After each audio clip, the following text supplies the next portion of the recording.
Recientemente llegó a mi escritorio una columna editorial de un sitio web de noticias de África. Mientras la leía, me llamó la atención por su honestidad contundente y su perspicacia.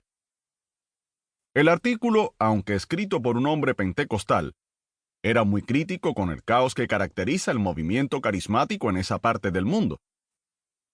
Después de criticar la extraña posesión del espíritu y las prácticas rituales extrañas del pentecostalismo de una manera general, el autor se centraba en el hablar en lenguas. Al observar a un hombre supuestamente lleno del Espíritu Santo, describió la escena frenética con estas palabras.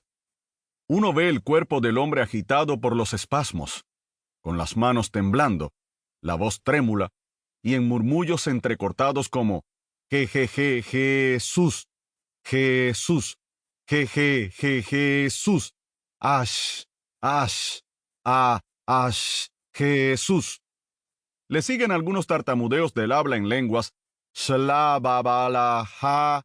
balika, un síndrome que el psicólogo estadounidense Peter Brent llama una fijación del nacido de nuevo, y que un observador denomina como un himno distintivo pentecostal.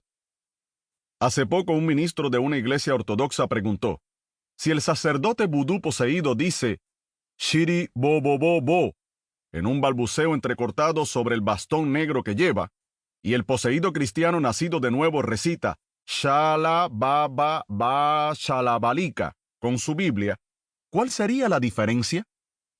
La pregunta retórica queda resonando en los oídos del lector.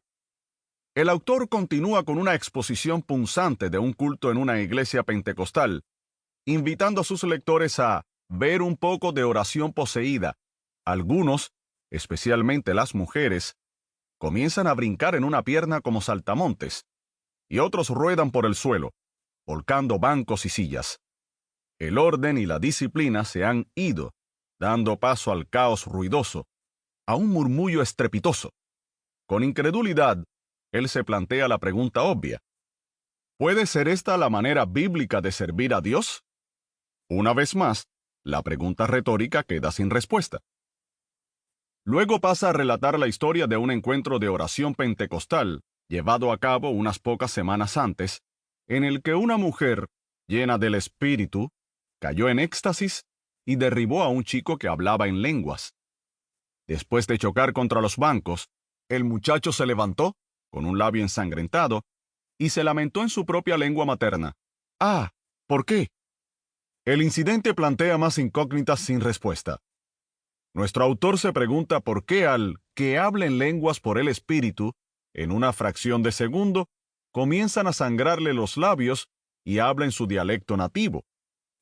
No obstante, lo más importante que quiere saber es, ¿cómo puede el Espíritu Santo ser responsable de este tipo de caos? Como él mismo explica, de hecho, este incidente hizo fruncir el ceño de los espectadores y visitantes ansiosos.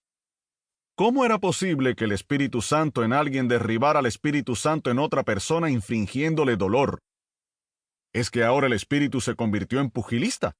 ¿O en un boxeador que danza como el antaño Cassius Clay para dar un golpe de gracia? Todo resultaba mistificado. Su desconcierto es comprensible. Sin duda, el Espíritu de Dios no heriría a uno de los suyos.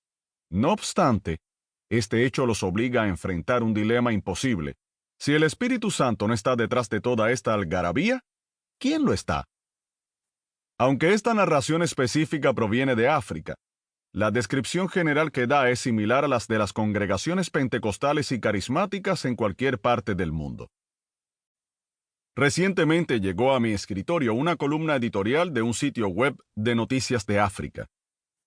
Mientras la leía, me llamó la atención por su honestidad contundente y su perspicacia.